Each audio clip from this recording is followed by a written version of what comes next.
काली अनादि निधने चंडे मुक्ति मुक्ति प्रदेशिनी ही मां शिवा, तो पालन की देवी है, तू ही तो सृष्टि बनाने वाली है, हमारी भी माता तू है, बता ना इनको बल कहां से मिला? हे मां माता युद्ध कर्म, मां मेरी सहायता करो, मैं युद्ध कर्म से खिन्न हो गया हूं, 5000 वर्ष से लड़ते लड़ते लेकिन मैं मार नहीं पा रहा हूं, उसी से मां जगदम्बा मैया की जो। माता रानी आई देववाच मां भगवती का प्रणमंतम जगन्नाथम वासुदेव सनातन, हे वासुदेव मैं भी तुम्हें प्रणाम करती हूं, तुम सनातन स्वरूप हो, देव देव हरे विष्णु तुम उनको ललकारो और दोबारा से युद्ध करो, हम अपने आप करते हैं। भगवती ने अपने अंदर से देवी निकाली, वो सुंदर सी, और अपने आप भगवती अंतर्ध्यान हो गई, एक सुंदर सी भगवती वहां तो खड़ी। और जब मधुकेटव आए, भगवान ने कहा युद्ध करो, मधुकेटव भगवान की तरफ ध्यान ही नहीं दे रहे, उधर ही देख रहे थे दोनों कि ये कौन है, वो दोनों ही सारा दिमाग दोनों का उधर कि हम विवाह करना चाहते हैं। और भगवान ने कहा युद्ध करो, तेज करने की तैयारी में, एक बोला तू लड़ना, दूसरा बोला तू लड़ना, ऐसा जब हुआ उसी समय भगवान समझ गए यह मां माया के उसमें भ्रम में पड़ गए हैं। इसलिए भगवती के एक मंत्र बहुत अच्छा लगता है, ज्ञान नाम चेतांसी भगवती हिस्सा बलादा कृष्ण मोहाया महामाया प्रोक्षति। ये बोलते नाम बहुत भयंकर त्यागी, क्या कर देंगे ये सो, लेकिन महामाया में वो बाद में गिरा जाता। हमने बहुत सारे साधु संत देखे, जब आए थे तो चीनी की एक जोर लगा रखी थी, बस कुछ नहीं चाहिए, एक कमंडल बात 20 साल हो गए गंगोत्री में, वो ऐसे ही 21वां साल भी लगा, गंगा गंगा जपना बंद हो गया, सिमट सरिया सिमट सरिया सिमट सरिया, जो याद आ गया 10 कट्टे सिमट दे दो, हाँ 1 क्विंटल सिमट सरिया दे, तो बाद में फिर आश्रम बनाने लगा। फिर जब मुझे ये मंत्र मिला, मैंने कहा हो तू बोलता है ना कि मैं त्यागी हूं, ये बोलता है ना ऐसा हूं, महामाया प्रक्षति, हम तो माया रूप, भगवती बहुत माया रूप होती है, होता ही इसलिए नहीं होती। अरे वो सामान तक छोड़ेगी 50 रुपए 5000 रुपए जाने को कोई दे दे कोई फर्क नहीं, लेकिन चीनी का 1 टुकड़ा दे दिया ना बहुत चलती है, चीनी क्यों दी, घर का सामान हो माया रहती है। कपड़ा दे दो 50 रुपए का, बच्चे का ही है तो 50 रुपए का आपने खाए, कोई अपने दोस्त की लड़की को पहना देना, तो पत्नियां बड़ा हल्ला कर, और 500 रुपए का नोट दी दिया तब नहीं। लेकिन क्या है, जो चीज उनकी हो जाती है ग्रस्त में, उसे छोड़ना नहीं चाहिए। इसलिए विष्णु और माया भगवती या सम्मोहितम जगत, सारा जगत माताओं से चलता है। इसलिए मैं एक दिन कथा में जा रहा था, तो मेरा जो पुराण था वो बक्से में था, तो मैं नहाया, सुबह धोती पहन रहा था और मैं अपने कपड़े रख रहा था, तो मैंने कहा जब मैं तैयार हो जाऊं, तिलक लगा दूं, तब पुराण को बाहर निकालूंगा, फिर अर्चन करूंगा, फिर ऐसे फूल लगाऊंगा। तो मुझे अभी की ध्यान था कि मुझे पुराण निकालना है, वो करना है। तब तक मेरी पत्नी आई, उसके पास 2 रबड़ के रबड़ ऐसे 2 थे वो लाई कि लो यूं रखो, बोल क्या नहीं हुई कि पैसा कौन दे, तो जब गड्डी के लाल पति पर मैंने कहा भाग्यवान मेरे सलाह है, मेरी पुराण छूट जाए तो छूट जाए, और रबड़ नहीं छूटनी थी। मैं उनका पेंशन के बोले में कथा मात्र नहीं क्या करूंगा, तो वो रबड़ दे रही थी कि पैतृ नोट तय पर रहा है। तो विष्णु माया भगवती यया सम्मोहितम जगत, ये विष्णु की माया है। वो माया अगर आप निकाल दो तो कौन किसका, कहीं कहीं ना हो, कहीं का दादा क्या गए गाड़ी कौन चलाए, यमुनोत्री कौन जाए, गंगोत्री कौन जाए, यही है माया। इसी वजह से जगत चल रहा है, माया जोर है सारे संसार का। लेकिन कहते हैं कि माया को जान करके अगर इसको जिया जाए तो सबसे बड़े, तो कहते हैं मां माया है साहब। जब ये दोनों मिलित हो गए तो भगवान ने कहा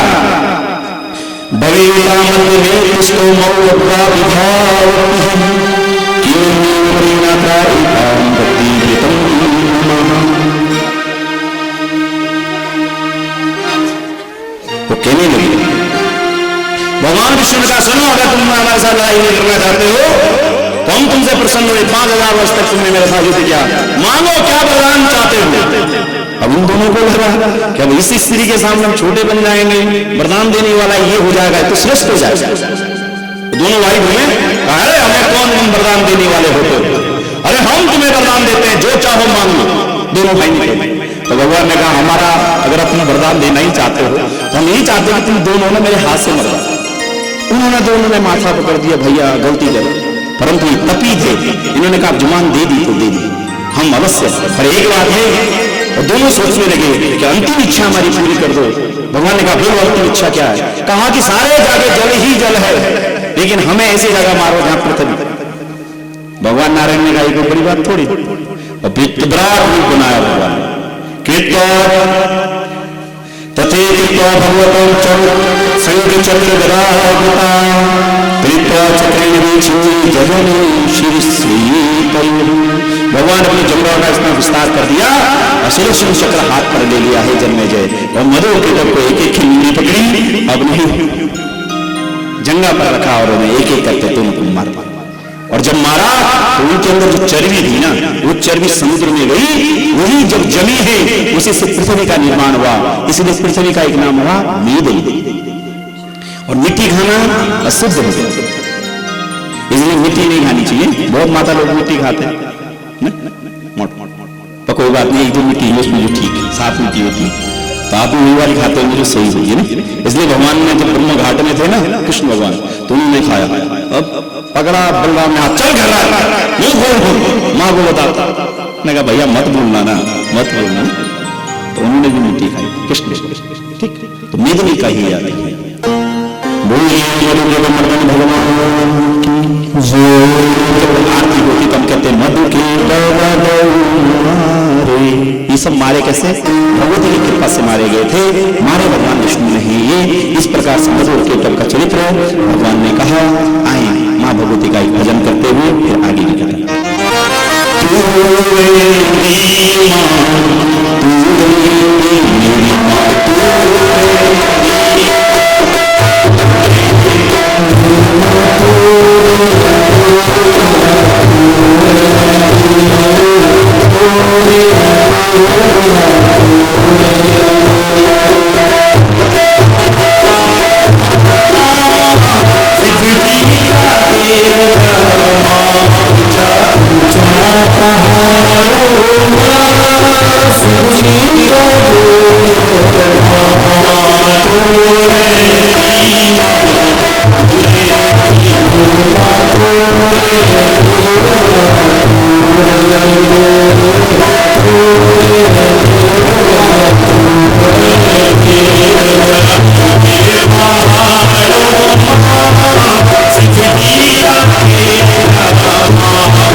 यह जो कथा है ये मेरी पूरा शास्त्र जब उन्होंने पुराण लिखा उन्होंने कहा दीप निवास हे जन्मेजय, अब तुम क्या सुनना चाहते हो? जन्मेजय ने कहा प्रभु एक बार बताओ तुम्हारा जन्म कैसे हुआ और आप द्वीपा इतिहास कैसे कहेंगे?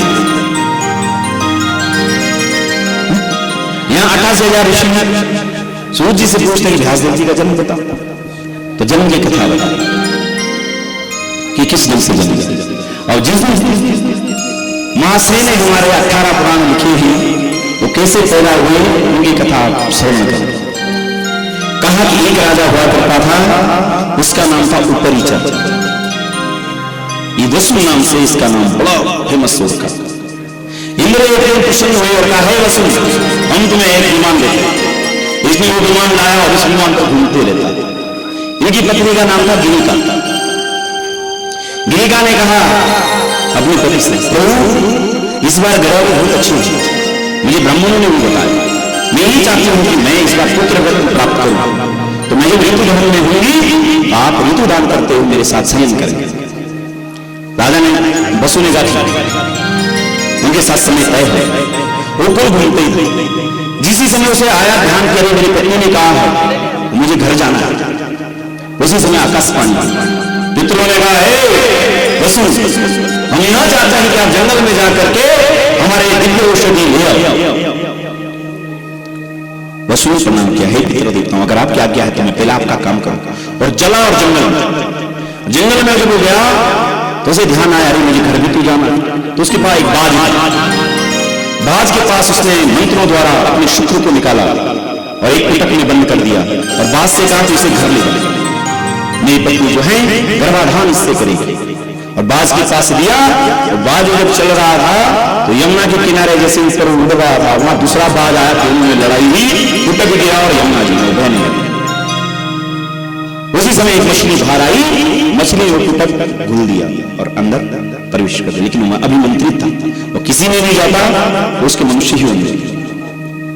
जैसे हमने गोरखनाथ भगवान की कथा सुनी, महात्मा ने कहा है ये भस्मी ले ले जा, 1 साल बाद तेरे वहां पुत्र रत्न होगा। और जब उसके पास वो भस्मी आई उसने कहा मैं से खाती हूँ। उसकी जो सही थी ऐसा मत करना, बाबा लोग पता नहीं क्या मंत्र करते, मत खाना। बोले क्या करे, फिर गोबर में डाल दिया और गोबर के अंदर डाल दिया। उसके अंदर साल भर में एक बच्चा पैदा हुआ, उसका नाम था गुरु गोरखनाथ। बोले गोरखनाथ भगवान की वो साल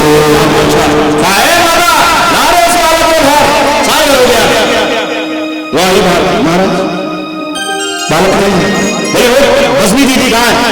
बोले गोबर में वहां डाल दिया। बाबा ने छूटा मारा बाहर निकल।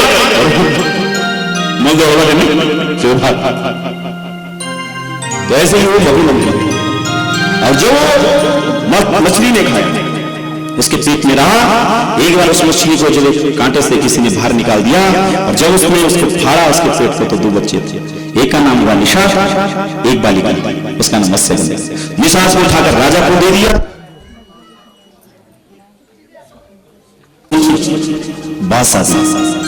मछली अब निशाद राज ने उसे पाल पोष के जैसे बड़ा किया।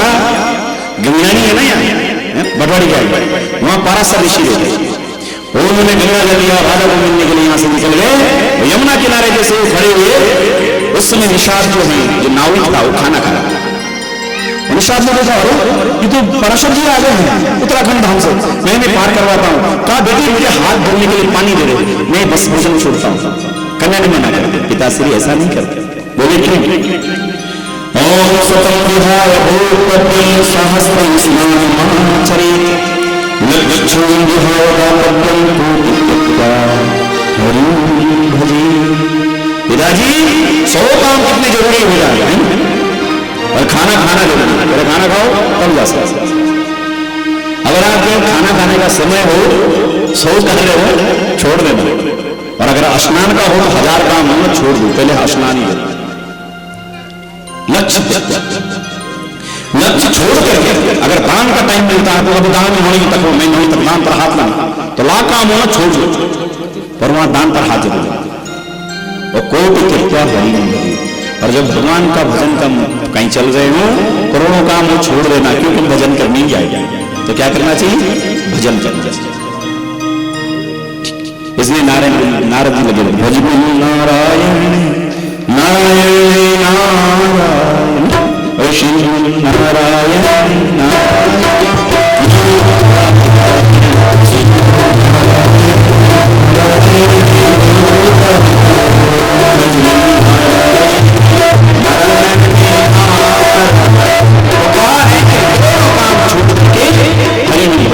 भगवान को भजना चाहिए। तो कहते हैं जल्दी से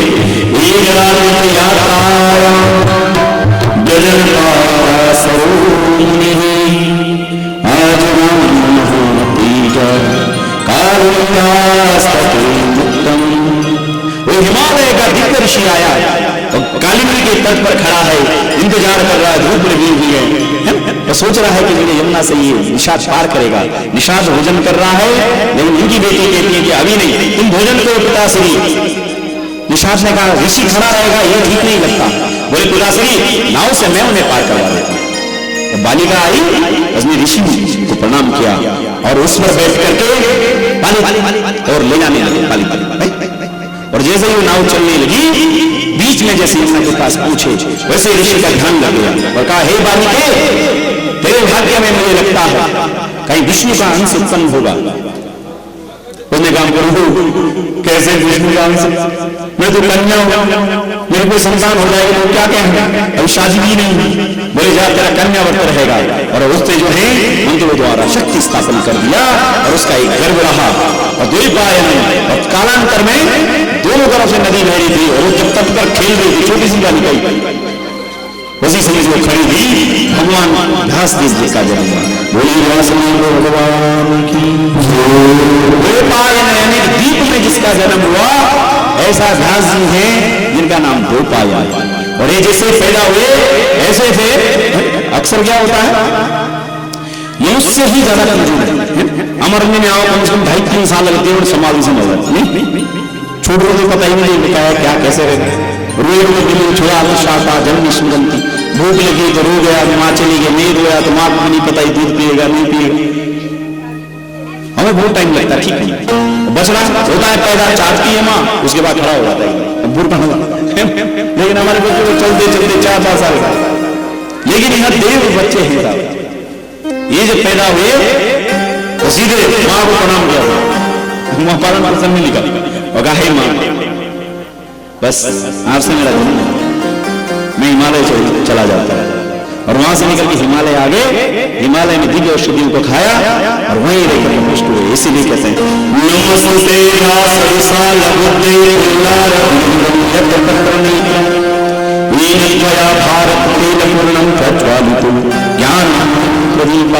उतना विद्वान व्यक्ति का सामर्थ्यवान नहीं जितना इतिहास नहीं। 1 लाख श्लोक से जो महाभारत लिख दिया, इतने पुराण सारे लिख दिए, कोई भी बात आप नहीं कोई कह ही नहीं सकते हैं। मैं किसी को चैलेंज कर सकता, नई बात बोल दूंगा, वो सारी बातें बोलूंगी। जितनी नीति लिखी गई जो भी चीज है, लेकिन वेदों का इशारा है और शास्त्रों का इशारा है, पुराणों का इशारा है। लेकिन पुराण में जो बातें कही गई वही सारी बातें दोबारा कही जाती है। इसलिए सब कहते हैं कि जो झूठा है, झूठा हुआ वो पहले ही किसी ने कह चुका है, जो आप कह रहे हैं वो बोला हुआ। इसलिए सत्य केवल बताया जाता है, सत्य कहा ही नहीं जाता। ये बहुत गहरी बात है, समझ में मेरी नहीं आई यानी जो हम बोलते हैं, एक छोटी सी बात में बताऊं, हम हिंदी में कोई बात कर रहे तो आपने बताई हुआ पहले थानों से, तभी तो बोल दो नया बोलते नया बोला हमको, वही बोलते जितना आपने सुना। तो इसलिए कहते हैं पहले आदमी क्या करता है, श्रवण। इसलिए श्रवण बहुत जरूरी है।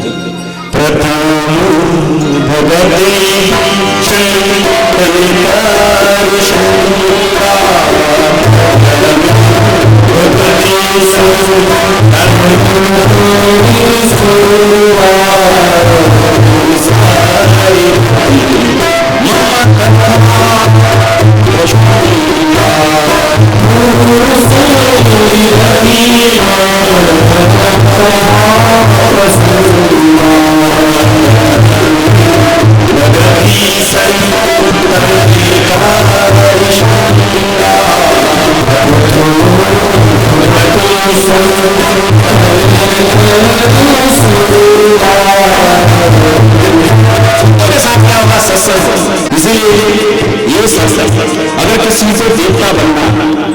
समझो एक छोटा सा काम, हम मनुष्य थे, इससे अगर हम ऊपर जाएंगे तो देवता बनेंगे, मैंने उन बड़े आदमी से पिंड पांड करे बड़े आए तो देवता बनेंगे, पितर देवता, और ज्यादा करेंगे तो थोड़ा देवता में चला जाएगा। लेकिन अगर सही में देवता डायरेक्ट बनना है तो एक शब्द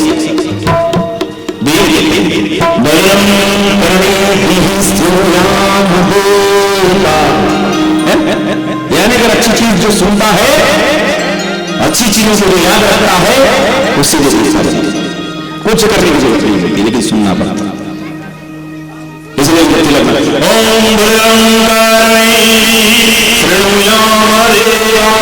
भद्रम करें, इसके श्रेष्ठ कारण हो सुनने लायक, यही सुनिया मरेगा।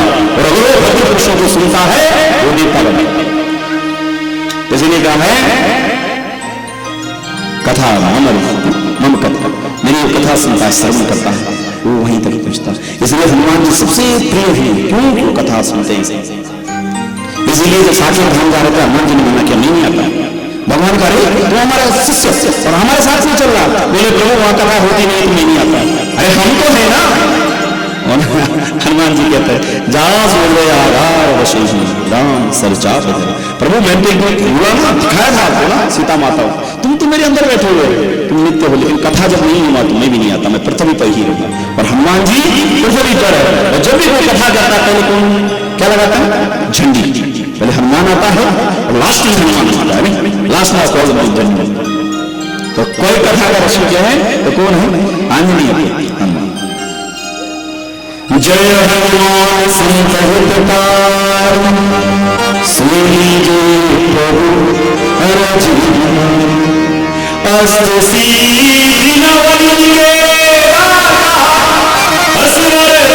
जानकी माता।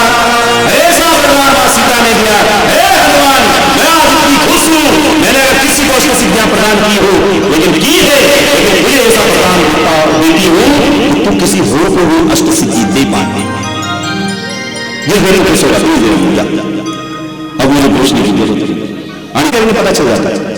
ऐसे दुकानदार पता रहता है सामान पूछ रहा है खरीदे, कोई भी दुकानदार का पूछ लेना, उसे पता रहता है कौन सा ग्राहक लेने वाला है, कौन पूछने चाहिए। जब हम कोई काम करते हैं उसकी सिद्धियां अपने आप आ जाती है, आदमी समझ नहीं लगता। अब बामणी नहीं रहता फिर तो उन्हें अनुभव आता है समाज का। एक दिन ऐसा आता है सिद्धि आ जाती है, वो खुद जान लेते हैं इस घर में क्या चल रहा है। अच्छा चल और जो नए नए हमें चिंता भी चलता था कभी प्रेशर चला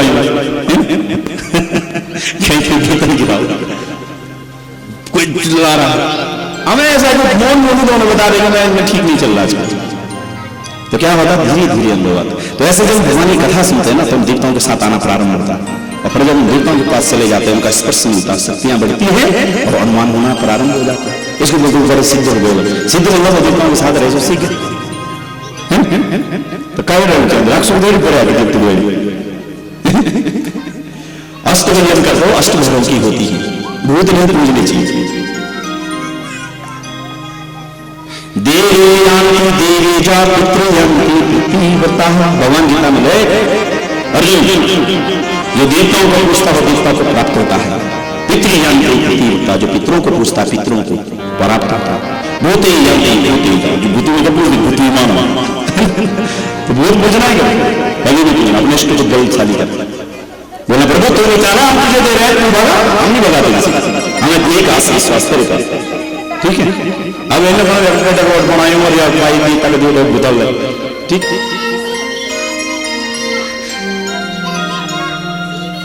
बोल कृष्णचंद्र भगवान की व्यास जी का जन्म इस प्रकार से हुआ। वो कहा सामने प्राश्रम चले गए, बद्रीनाथ में घास होती है, आप लोग जो गए हुए सबको पता होगा। वहीं पर रह करके उन्होंने जो है 18 पुराण लिखी। इसके बाद कहने लगे प्रभु आगे की सारी कथा भी हमें बताओ। तब प्रारंभ किया कि हम गंगा माँ और गंगा माँ का जो पुत्र है विष्णु पितामह, इनकी कथा भी सुनाओ कि विष्णु पिता कैसे माँ इस सत्यवती यानी भ्यास की माँ जो है उसका विवाह कहाँ हुआ संतनु जी से। बात जो सत्यवती है बस्ते गलिया वो जब बड़ी हो गई व्यासदेव का जन्म हो गया, तब शादी हुई संतनु से। तो कह रहा है कि संतनु महाराज जैसे उनकी शादी हुई, और संतनु महाराज की तो पहली पत्नी का नाम गंगा था, उनकी विष्णु पिता हुए, ये किस प्रकार से बुझाई गई, वो हम सारी कथा सुनना चाहते हैं। तो कथा प्रारंभ करी।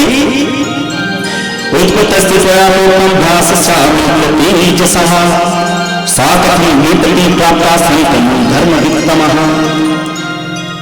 ये कैसे उनको प्राप्त हुई वो हम सुनना चाहते हैं।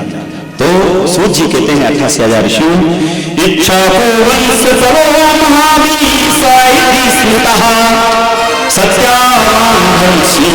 चक्रवर्ती इच्छा वंश में एक राजा हुआ, उसका नाम था महाविष्णु। एक बार ब्रह्मा ने उसे बुलाया कि हमारे वहां आ जाओ, तो ब्रह्मा के वहां ये राजा पहुंच गया। ये राजा बैठ गया, सभा में सब लोग बैठे थे। उसी समय गंगा नाम की एक कन्या है, किसकी? ब्रह्मा की। वो बाहर आई, जिससे बाहर आई और वो जल लेके आ रही थी, तो उसका एक जो वस्त्र था वो गिरा तो सबने नजरें नीचे कर दी, लेकिन महाविष्णु गंगा को देखता रहा, और वो गंगा नाम की जो कन्या थी वो महाविष्णु को देखने लगी। ब्रह्मा आदि ने जब देखा, अरे ये कोई आचरण होता, इनका वस्त्र गिर गया, तुम उन्हें देख रहे हो, ये गंगा तुम्हें देख रही है, जाओ मैं तुम्हें श्राप देता हूं, तुम लोग जो मृत्यु लोक में जाओ और मृत्यु लोक में तुम्हारा जन्म। तो मां गंगा ने कहा तुझे श्राप लगी। महाविष्णु राजा को भी लगा। तो महाविष्णु राजा उस वर्ष बाद प्रतीप राजा के वहां आकर के जन्म लिए। उनका नाम क्या हुआ? संतनु। तो शंतनु का जैसे यहाँ जन्म हुआ, इधर क्या हुआ? फिर देवलोक में ध्रुव नाम का वो सूर्य, वो घर में बैठा हुआ, उसकी पत्नी आई, पतिदेव मुझे कुछ चाहिए। बोले और क्या चाहिए? तेरे में कौन सी चीज ऐसी है मैं तुझे प्रदान करता हूँ? बोले वो वशिष्ठ जी के पास एक ना गाय नंदी, वो गाय लाई। बोले अरे पगली थोड़ी ना देने, तो ऋषि है, रोज दूध की वो गाय नहीं ला सकता। बोले कैसे भी करो, चोरी करो चाहे चक्कारी करो, पर ले आओ, और भरे देख कर नहीं वो नहीं रात और चोरी रखा करूं और घर में ले आ बछड़ा मर गाय और जो पत्नी है पति प्रेम जन ना नए नए ना शोक मान जब नई नई गाड़ी आती तो लोग तिरपाल विलंबी पर आओ और इन घूमने गाड़ी पर पति बंदा हो कुछ साल बाद में पता ना कह रहा गाड़ी पर कौन पूछ रहा है। तो नई नई दिन उस दिन गए महाराज मालिश दोनों गए किसी गाँव में सोचते रहेगी सेवा तो बढ़िया होगी, तो बछड़ा छोटा हुआ परेशानी। उधर सूर्य महाराज जी उठे, वशिष्ठ जी संध्या पूजन की, पत्नी से कहा जाओ दूध लाओ। बोले मैं तो किसका दूध, मैं कब से गाय ढूंढ गाय तो ही नहीं घर में। वशिष्ठ जी ने कहा गाय कहाँ गई? ढूंढा, वशिष्ठ जी ने मिलेंगे। वशिष्ठ जी ध्यान लगा ध्यान, अरे बस मैंने चोरी करी। तुरंत जन्म लगा, जाओ पीछे तुम स्वर्ग लायक नहीं, वो पृथ्वी पर जन्म लेंगे। सब वस्तुओं को पता चला, सब वस्तु आए, कहने लगे प्रभु हमने अपराध नहीं किया, मैंने चोरी नहीं की, मैंने चोरी नहीं की। एक दो नाम का वस्तु सर नीचे करके कहा प्रभु चोरी में नहीं करी। सबने कहा प्रभु इसने चोरी की, हम आटो गाट जाएंगे पृथ्वी पर। तो वशिष्ठ जी ने कहा जिन्होंने चोरी नहीं की श्राप तो लग गया, पैदा होंगे 7 वस्तु वापस आएंगे, 2 नाम की वस्तु तू जाएगा, जब तक तेरा मन मरने का नहीं करेगा तब तक पृथ्वी पर रहेगा। उसने कहा प्रभु गलती हो गई, अब नहीं सुनूंगा पत्नी की ज्यादा, उतना ही सुनूंगा जो अच्छा रहता। तो प्रणाम कर दिया, वो सुनी। वैसे पत्नी की बातें ज्यादा मानते हैं, तो माननी नहीं चाहिए, आदान होता है तो मानते। तो उन्होंने जो माने, तो वो श्राप लगा। श्राप लगने के बाद सबको पता चला माँ गंगा को तो श्राप लगा, सारे 8 के 8 वसुआ गंगा के चरणों में पड़ गए। माँ हम अमृत पे हुए देवता है, मनुष्यों ने जो लोग ले रखे उनके घर में हम जन्म कैसे लेंगे? माँ तो हमें अपने गर्भ में धारण करना, बस हमें तो केवल सासों ने कहा कि हम पैदा होंगे ना अपने जन्म लेने के बाद ना हम वापस आ जाएंगे। तो माँ और जो विष्णु था आत्मा जो नाम का उसने कहा मुझे तो बहुत रहना है, लेकिन याद है 5 वर्ष तक मत छोड़ना, मेरे को 5 वर्ष तक अपने साथ ही रखना, उसके बाद जो भी मेरा भाग्य है तब छोड़ना। माँ गंगा ने कहा मैं तुझे वरदान देती हूँ कि मैं तेरे अंतिम तक तेरा साथ दूंगा, ऐसा वरदान दिया। तत्पश्चात माँ गंगा जल से जब बाहर निकली, शंतनु राजा शिकार खेलने जा रहे थे, माँ गंगा पर देखा जब उन्होंने तो मोहित हो गया, क्योंकि पहले का श्राप था। और दोनों में जो प्रेम हुआ, माँ गंगा ने शर्त रखी कि मैं विवाह घर तो नहीं रहूंगी तुम्हें, पर इतना जरूर है कि जो संतान होगी मैं रहूंगी। बोले ठीक। 7 पुत्र हुए, माँ गंगा लेती थी और मैं गंगा जी में बहा देती। 8वां जब वर्ष का जब जन्म हुआ, माँ जो संतनु राजा उसके दिमाग में आया, अरे ये सरकारी बनी हुई है, अपने बच्चे खुद ही मार रही है, मैं ऐसे नहीं होने दूंगा, मुझे कुल चाहिए, कोई बात नहीं, कभी में रहे न रहे, मुझे कुल चाहिए। और उसके बाद गंगा से कहने लगा, जो पुत्र अभी तुम्हारे गर्भ में है, पुत्री हो जाए, ये मुझे चाहिए। माँ गंगा ने कहा, मैंने शर्त रखी थी कि जिस ही दिन तू मेरी बात नहीं मानेगा छोड़ दो, कोई बात नहीं, तुम छोड़ने को तैयार हो, लेकिन मुझे पुत्र। फिर वशु महाराज जी का जन्म हुआ, विष्णु गंगा पुत्र विष्णु महाराज जी। और विष्णु जी का जब जन्म हुआ, संतनु ने कहा दे मुझे। माँ गंगा ने कहा 5 वर्ष तक नहीं दूंगी, 5 वर्ष बाद यहीं पर आना गंगा के तट पर मत में। और 5 वर्षों में गंगा माँ ने उसे धनुर्विद्या सिखाई, वेद विद्या सिखाई, औषधि विज्ञान सिखाया, इतना बल प्रदान हो गया, साथ विष्णु है, गंगा है, गंगे कि जब 5 वर्ष बाद में संतनु राजा आता है गंगा किनारे पे, एक छोटा सा बाण फेंकता है, वो बाण वहां घूमता है, उसके पीछे कोई हुआ है और वहां वो बाण लगता है। यानी कि जितनी भी ग्रेविटी कैसे प्रसार, मतलब उसको किस ढंग से अपने उस बाणों में लाना है, क्या करना है, इतना भयंकर धनुर्धर जब एक बालक को देखा तो सर पकड़ने लगा, ये बालक है किसका, इतना तेजस्वी, ऐसा हो ही नहीं सकता। जब देख से कोई चीज जा रही हो तो उसे बीच में से हटाना मुश्किल। राजा आप इस बालक से पूछने लगा, कौन हमें नहीं पता, इतना जानते हैं गंगा के पुत्र। संतनु घुटने पर बैठ गया, पकड़ा और चूमने लगा। विष्णु ने कहा किनारे हटो, बोले बेटा मेरा पुत्र है, कहाँ है तेरी माँ? उसी समय माँ गंगा आई और गंगा माँ ने परिचय करवाई, कहा हे मेरे पुत्र विष्णु, ये तेरा पिता है, अब इनके साथ में जाना होगा। रोने लगा विष्णु, माँ मुझे छोड़ के जा रही है, तुम मुझे छोड़ के जा रही। माँ गंगा ने कहा देख, सच्चे मन से जब पुकारेगा, यूं जाना सती रखी सो योजन से भी मैं उसी दिन प्रकट हो जाऊं, ऐसा वरदान दिया साहब। विष्णु पितामह संतनु का हाथ पकड़ते पीछे देखते देखते माँ को, और कहाँ आ गया? राजधानी इंद्रप्रस्थ। गंगा जी तो ऐसे ही पुकारते हैं, सच्चे मेरी गंगा माता कहाँ ना चंडी हमारे पूरे में से तो बड़ा सा मेला लगा था कुंभ का। तो एक बढ़िया सा पत्र आया कि राजा ने कहा मंत्री से पढ़ो क्या है इसे।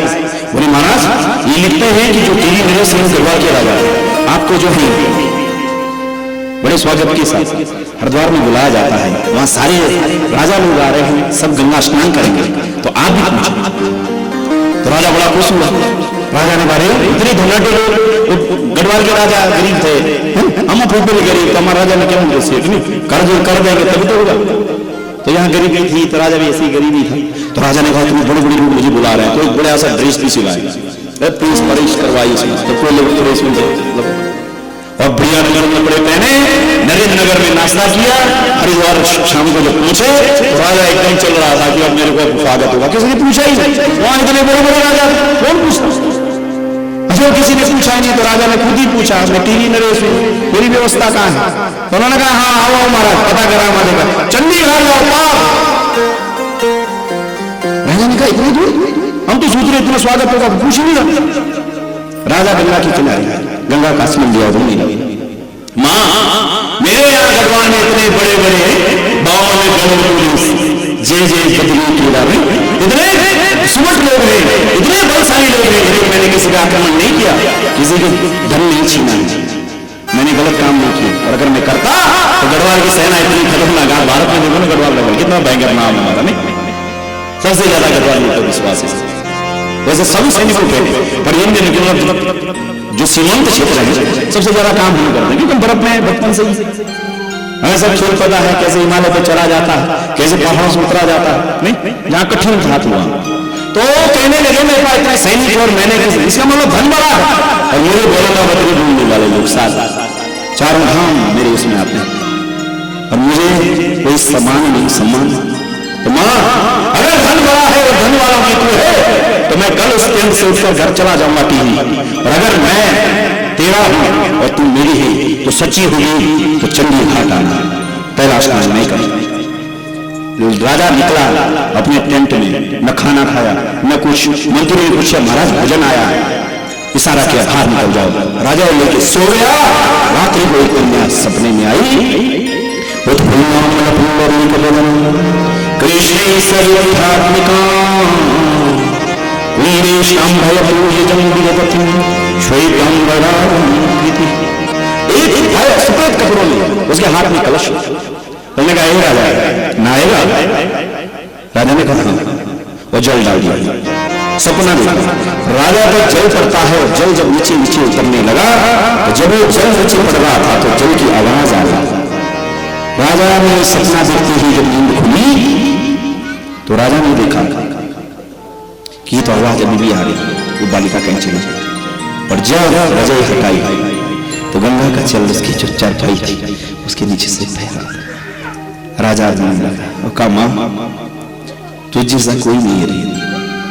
मैंने तो ये कहा था कि सच्ची होगी, मुझे तो पता है तू सच्ची है, लेकिन फिर भी कहा और तू आ गई। राजा खड़ा होता साहब हाथ जोड़ दिए, मां गंगा का स्नान किया।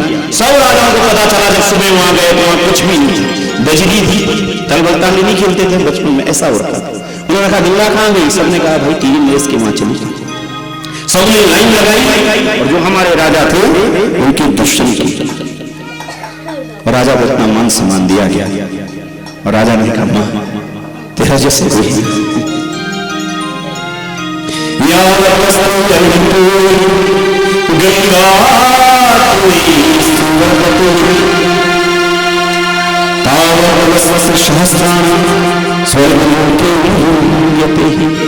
सारे पुराण कहते हैं कि किसी की आंख किसी की हड्डी गंगा में पड़ जाए और जब तक वो गंगा जल में रहती है उतने दिव्य वर्ष तक वैकुंठ लोक का निवासी होता है।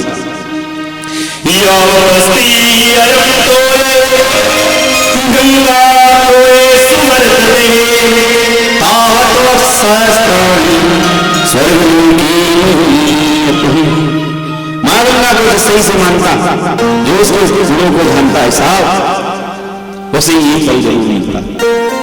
गंगा गंगा है और ये हमारा भाग्य है, गंगा से नजदीक हमारे पास है। और तभी अगर हम चूके हम जैसे धिक्कार किसके लिए कैसे हमें पाप की गाली देता है।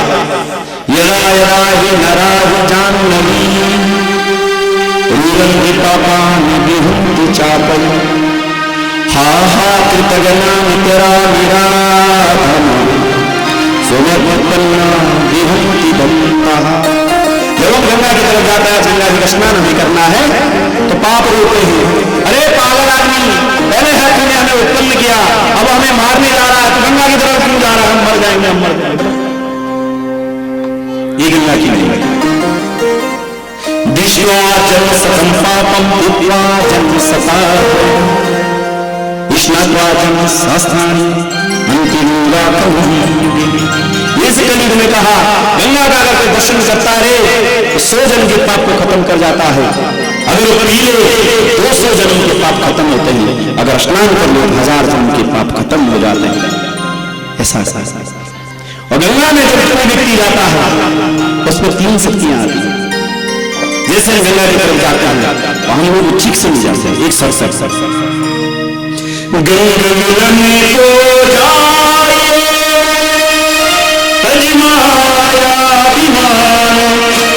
जो जो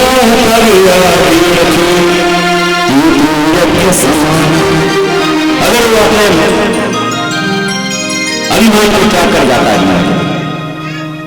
अगर गंगा के समझ अहंकार छोड़ना पांडवों ने बड़ा रहस्य यज्ञ किया और उनके जो आचार्य थे उन्होंने कहा भाई एक ऋषि है पर्वत में, उसके पास जाओ, जब वो आशीर्वाद देगा तो यह यज्ञ तुम्हें फलित हो सकता, अन्यथा नहीं होगा, विपरीत परिणाम होगा।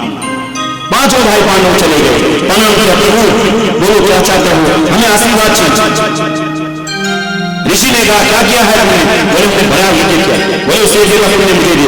5 भाई ने कहा हम कैसे क्या दे, ये किसी ने किया पुण्य हम नहीं दे सकते। वापस आए, सबसे चेहरे लटके थे द्रौपदी माँ ने कहा तुम सब लोग परेशान क्यों? बोले वो यज्ञ का पूरा फल मांग रहे हैं, कैसे दें? द्रौपदी ने कहा मैं नहीं। दूसरे दिन गंगा के पास बैठी रोई, एक कदम गंगा के किनारे बैठी, बस ध्यान लगाया, सारा विमान छोड़ खड़ी हुई, एक कदम आगे बढ़ी और गंगा का जल उठाया। मां मैंने तेरी यात्रा कराई और जल को लगाया, सीधे ऋषि के पास से ऋषि ने कहा तुम कैसे आना?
विष्णु पिता का जन्म बताया।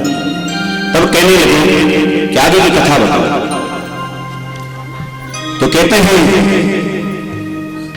कि मां सत्यवती संतानों से विवाह हो गया और 2 पुत्र हुए, चित्रांगद और विचित्रबुरी। चित्रांगद को एक यक्ष आए, 3 दिन तक लड़ाई हुई, यक्षों ने मार दिया, एक ही बच्चा बच गया, विचित्रबुरी उसका नाम। विष्णु पितामह ये दोनों भाई मारे हैं। तो विचित्रबुरी को राजा बना दिया गया। और तत्पश्चात एक दिन एक राजा है काशीराज, उसकी 3 कन्याएं हैं, अम्बा, अंबिका, अंबालिका। तीनों का स्वयंवर चल रहा था। विष्णु पितामह आए जब सभा में तो सारे राजा करने लगे, इतना विष्णु उसका प्रताप। और विष्णु पिता ने कहा क्या करते हो इनके साथ? कुछ भी नहीं। अब ये धनुष तो लगा कर कोई जीत सकता मुझसे? सब कहा किसी चीज में नहीं जीत। तो कहा चलो भाई तीनों कन्या मेरे साथ चलेंगे। एक अम्बा जो थी उसने कहा महाराज मुझे पता है कि अगर आप स्वयंवर में आए हो तो आप ही हमें सब जीत सकते हो, लेकिन मैं साधु नाम का एक राजा है, मैं सब प्रेम करती हूँ, मन मन पति मानती, मुझे छोड़ दो। विष्णु पिता माने कहा तुम चले। अम्बा और अंबिका को ले आए और राजा के साथ विवाह करवा दिया। लेकिन राजा ने जो है एक दिन विचित्र भी इसको भी जो है राज लक्ष्मण नाम का एक रोग हुआ, ये भी मर गया, लेकिन संतान हुई। विष्णु पितामह से कहा, विष्णु पितामह ने कहा हम ब्रह्मचार्य व्रत रखें, हम विवाह नहीं कर सकते। तत्पश्चात व्यासदेव जी को मां सत्यवती ने बुलाया, क्योंकि तो मेरा पुत्र है, जैसे चित्रांगद है विचित्रबुरी। तो व्यासदेव जी को बुलाया, अंबिका से एक संतान हुई, और उसका नाम क्या हुआ? धृतराष्ट्र। अंदर तो जन्मांध हुआ। मंत्रिमंडल ने कहा भाई इसके तो आंखें नहीं है, कैसे राजा बना? तो एक साल बाद फिर माँ ने कहा अभ्यास फिरा, जो दूसरी मेरी बुआरी है भाई तुम उनसे पुत्र उत्पन्न करो। फिर एक पुत्र हुआ, उसका नाम था पांडु, उसको पांडु रूप। उन्होंने कहा ये भी तो बीमार है, इसको राजा बनाएंगे, कैसे चलेगा? तो फिर तीसरी बार बुलाया तो उनके पास दासी भेजी गई, और दासी से एक पुत्र हुआ, उसका नाम था विदुर। तो वे फिर उनको मंत्रिमंडल में स्वीकार कर दिया। फिर लोगों ने कहा एक काम करते हैं कि अंधा ही है तो पांडु को बनाओ, तो पांडु को राज्य दिया। तो पांडु महाराज की दो पत्नी है, कुंती माता।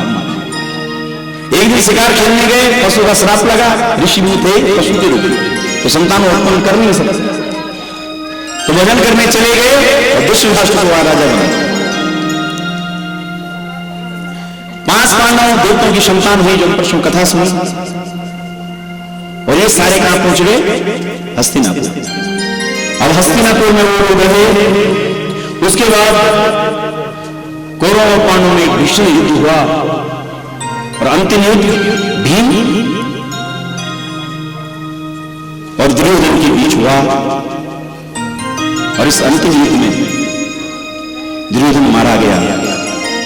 द्रौपदी के 5 बेटों को अश्वत्थामा ने पांडव समझ करके 5 बच्चों के सर काट दिए, एक बोरी में भरे, रात्रि के समय दुर्योधन को दिखाने लाया। और दुर्योधन ने जब इन 5 बच्चों के सर देखे तो कहने लगा, अरे अधम, तूने तो तर्पण करने के लिए भी नहीं रखा रे, तूने सारे मार दिए, अब आगे तो हमारे को संतान भी।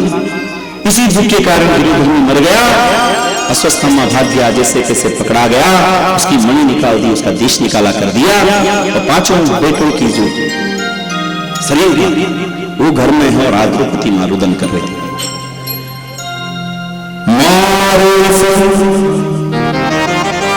वो जो मां है वो झूठी है। अब हमारे यहाँ कृष्ण धर्म कहता है ईसा मसीह को जिन्होंने सूली को चढ़ाया था, तो उन्होंने लास्ट में यही कहा था कि जिन्होंने हे परमात्मा ये नहीं जानते क्या करा, इन्होंने जो मेरे पे जो भी कष्ट किया ना, इनका बदला मत लेना, मैं माफ करता हूं। तो इसलिए उनका महान माना गया ईसा मसीह। तो कृष्ण धर्म चलता, लेकिन अपने पर अगर कोई हमें कोई कष्ट पहुंचाए तो उसमें क्षमा कर सकते हैं। लेकिन कोई माँ ऐसी है कि जिसके बच्चों के साथ से गड़बड़ करो, क्षमा कर दे, हो सकता है। लेकिन सबसे बड़ा क्षमा अगर किसी ने किया इतिहास में, तो मां द्रौपदी ने किया। जब अश्वत्थामा को मारने के लिए लाया था, मना कर दिया, मत मार। बोले क्यों नहीं मारना है, तेरे 5 बच्चे मार दिए इसने, अरे अल्लाह ताई इसे मार दे। बोले नहीं, इसकी मां जो द्रौपदी है वो भी मेरी तरह मार। अभी अभी इसके पिता से अश्वत्थामा को युद्ध में मारे, वो अपने पति के दुख में अश्वत्थामा भी मार दोगे, तो जैसे मुझे अपने बच्चों की याद आ रही है, जैसे ऐसा दूसरा मेरा बड़े देरी के साथ नहीं, तो ये क्षमा कौन कर सकता है? मां द्रौपदी। इसलिए द्रौपदी गांव गांव में जो है स्थाती बनी, इतनी क्षमा की दी। और उनको बोलती है झांझ घंटे नहीं क्या करिए ना, तो लेकिन उसने कुछ नहीं किया, बोला छोड़। क्षम्यताम क्षम्यताम क्षमा करो, ये हमारे ब्राह्मण भी लगता है, छोड़ दो और छोड़ दो। फिर उस ब्रह्मशस्त्र फेंका। अभिमन्यु की पत्नी के गर्भ में अभिमन्यु का बालक था, पुत्र परीक्षित, भगवान ने उनकी रक्षा की। तत्पश्चात पांडव लोग सारे चले गए। कृष्ण भगवान भी देह छोड़ करके गोलोक धाम चले गए। पांडव सारे इधर आए, कृष्ण कथा थी पहले, यहाँ पहुंचे कैलाश। परीक्षित के पास राज्य रहा। अपरीक्षित को श्राप लगा, हे जन्मे तेरे पिता श्राप से मरे, इसलिए हम देव भागवत यहां तक कथा कर। अपरीक्षित कहता है कि विष्णु पितामह जब बाणों की सैया पे थे तो कथा हम उसमें तो कहते हैं कि जब वो बाणों की सैया पर विष्णु पितामह थे तो चांद की ओर देख लेते रात्रि में, और जब चांद की ओर देखा तो चांद को देखते देखते शिव याद आ गए कि भगवान की शशि ललाट सुंदर सिरुगंध, वो मां याद आ गई। मां तो फिर रोने लगा, मां तूने कहा था कि याद करना याद करना। गंगा जी को पुकारने लगा, और गंगा जी स्वरूप रूप में मां प्रकट हुई। तो मां गंगा जी प्रकट हुई, कहा हे विष्णु बता क्या चाहता? मैंने मां मुक्ति चाहता हूं, अब मरना चाहता हूं, मुझे इच्छा मृत्यु का वरदान। मैं ये सोच रहा था उत्तरायण आने वाला है, मैं प्राण त्याग करना चाहता हूं, मां मुझे मुक्ति मिलेगी। मां ने कहा अगर मैं तुझे मुक्ति दूंगी तो लोग उन्होंने अपनी छोड़ा थे कि वो तारे नहीं है, मैं तो नहीं, लेकिन कृष्ण रखेंगे तो स्वयं भगवान विष्णु का अवतार। तो उनके दर्शन करते हुए इस जिले को त्याग किया। तो कहा मां वो तो जा रहे हैं, बोले अब नहीं जाएंगे। और मां कुंती को आज जो है मन में आया विचार, पहली बार पता चला ये कौन है, ये मेरा भतीजा कुछ नहीं है, ये असल में भगवान है। ठीक ठीक ठीक, पहली बार पता चला कि जब दुर्वासा का श्राप लगने वाला था तब भी उन्होंने बचाया, सारी जारी और प्रार्थना की नमस्ते ईश्वरम प्रकृतिं अलक्षण सर्वभूतानां अंतर्वैभवी स्थितं कृष्णाय वासुदेवाय देवकी नंदनाय च नीललोककुमाराय गोविंदाय नमः। आए भगवान के चरणों में पड़े। तो आज हम मां कुंती को भगवान के चरणों में छोड़ देते हैं और कल जब वो उठेगी चरणों से तब बात करेंगे कि उसने क्या मांगा। और विष्णु पिता माता कैसी मुक्ति हुई। अब 3 बज गए हैं, 3, 4, 5 बजे के बीच में आज बहुत सारी कथाएं भी भागवत में, बहुत मीठी मीठी कथाएं हैं। और तत्पश्चात जो है भगवान कृष्ण का जन्म होगा, उस समय में आप सब लोग नाचेंगे गाएंगे, भोजन करके भी जाएंगे। आए भजन करते हुए दो लाइन और तत्पश्चात शास्त्र